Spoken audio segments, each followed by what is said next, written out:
నమస్తే, welcome to I news. America అధ్యక్షుడు Donald Trump రాజకీయాలు ఎప్పుడూ ఒక ఉత్కంఠభరితమైన మలుపు తీసుకుంటూనే ఉంటాయి. ఇటీవల దక్షిణ కొరియా వేదికగా 6 ఏళ్ల తర్వాత చైనా అధ్యక్షుడు జిన్పింగ్ తో భేటీ అయిన ట్రంప్ ఒకవైపు ప్రశంసల వర్షం కురిపించారు. ఆ వెంటనే 10% సుంకాలు తగ్గిస్తున్నట్లు కూడా ప్రకటించారు. దీంతో ఉద్రిక్తతలు తగ్గుముఖం పట్టాయి. అనుకునే లోపే ఆయన స్వరం మారింది. చైనాకు గట్టి వార్నింగ్ ఇచ్చారు. తైవాన్ తో దాడి చేస్తే భయంకరమైన పరిణామాలు ఉంటాయనే విషయం జిన్పింగ్ తో పాటు ఆ దేశ ప్రజలకు బాగా తెలుసని వ్యాఖ్యానించారు. ఒకే వారంలో భేటీ, ప్రశంసలు, సుంకాల తగ్గింపు, ఆ వెంటనే హెచ్చరికలు. ట్రంప్ ఈ డబుల్ గేమ్ వెనక ఉన్న అంతర్జాతీయ వ్యూహం ఏంటి?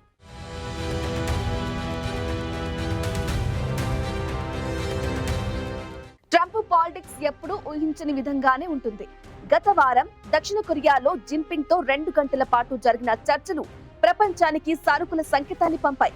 ఆ భేటీలో ట్రంప్ జిన్పింగ్ ను గొప్ప నాయకుడిగా కొనియాడారు.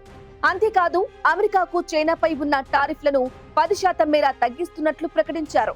అరుదైన ఖనిజాల ఎగుమతి సమస్య కూడా పరిష్కారమైందని చెప్పారు. దీంతో 2 అగ్రశక్తుల మధ్య ఉద్రిక్తతలు తగ్గుతున్నట్లు ప్రపంచం భావించింది. కానీ ఈ సానుకూల వాతావరణం ఎక్కువ రోజులు నిలవలేదు. కొద్ది రోజులకే ట్రంప్ స్వరం మారిపోయింది. 60 మినిట్స్ ఇంటర్వ్యూలో ట్రంప్ కు ఎదురైన ప్రశ్న: తైవాన్ పై చైనా దాడి చేస్తే అమెరికా సైన్యం పాల్గొంటుందా? నేను ఎలాంటి రహస్యాలు చెప్పలేను. అలాంటిది ఏదైనా జరిగితే మీకే ఆ విషయాలు తెలుస్తాయి అంటూ ట్రంప్ వ్యాఖ్య వెనక ఉన్న గూఢార్థం చాలా స్పష్టంగా ఉంది.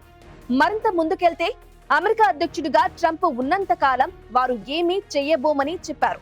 ఎందుకంటే వారికి పరిణామాలు ఎలా ఉంటాయో తెలుసు అని ఆయన హెచ్చరించారు.